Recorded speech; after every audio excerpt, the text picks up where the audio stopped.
I just went over to this guy and this is a giant image. I just right clicked and did copy image and then brought it in on top. And this seems a little too, I think maybe, I don't know what's going on, but he just seems a little too saturated. So I'm going to bring down the saturation a little more.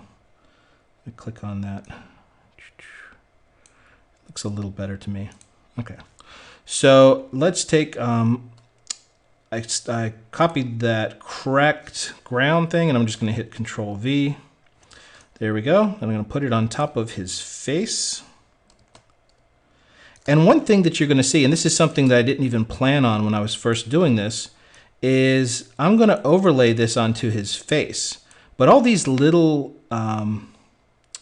elements over here are also going to make the particles that are coming off of his face look really, more realistic and more like there's little shadows and little nuances on them. So I'm just going to put that there and click, I believe I did multiply. So there we go. There's multiply. And of course, this looks terrible the way it is. And we're going to do something here that's more, this is really what separates the teachers from the students. So this is one big thing that took me a while to learn and took me even longer to implement. But if you learn it, it's really good. So I'm going to double click on this file and I'm going to get the layer style panel. And I spent years over here and working with this, but I always ignored this guy right here. This was always just a little area that I never really understood, and I still to this day don't completely understand it. But I do know that when you've got a file like this, like a texture that you want it to make it look like it's on top of something, whether it's like a fruit or a face or whatever, this is the way to decide how the layers interact with each other. So just watch what I'm going to do. If I start pulling this on the bottom, it changes how the layers underneath it come through. The lightest parts, it'll let the darker parts come through and whatever. Honestly, I don't really, I'm being honest with you. I do this for a living. I don't totally understand this thing. But what I do understand is if you just drag these things like this, it never looks right because there's no subtlety to it. So what you have to do is click Control and, you have to click Alt and then start dragging it, and it'll be a lot more subtle how that layer interacts with the layers below it.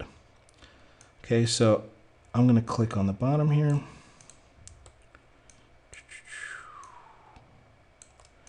All right, something just happened. What the hell just happened?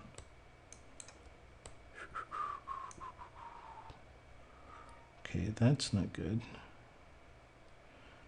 Okay, yeah, here we go. You have to click Alt. And that will really, if you can see the image back there, let me move this over. You can see how this file is now interacting with the file that's under it.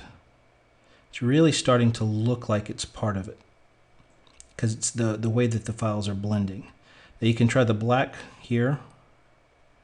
See how that helps. But honestly, folks, I just get in here and I see what happens. And it's the same thing with blending layers. Sometimes I'll hit an overlay and I just have no idea what it's going to look like. And, and I don't feel so bad because I've talked to some people that really, are like the big deals at teaching Photoshop. And a lot of times they're like, yeah, I don't know either. Or some of my designer friends have never even touched this part. I'm like, so it doesn't make me feel that bad. So I'm going to click OK.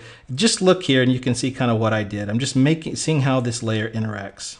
And I think that looks pretty good. I'm just going on feel. I'm just kind of looking at what it's doing to my image. And so I'm going to click OK. And I'm actually going to click Control Shift U and make that a black and white and grayscale image. And now I'm going to go to my my alpha channel, and I'm just going to make a gradient. So that's only going to be on one side. Okay.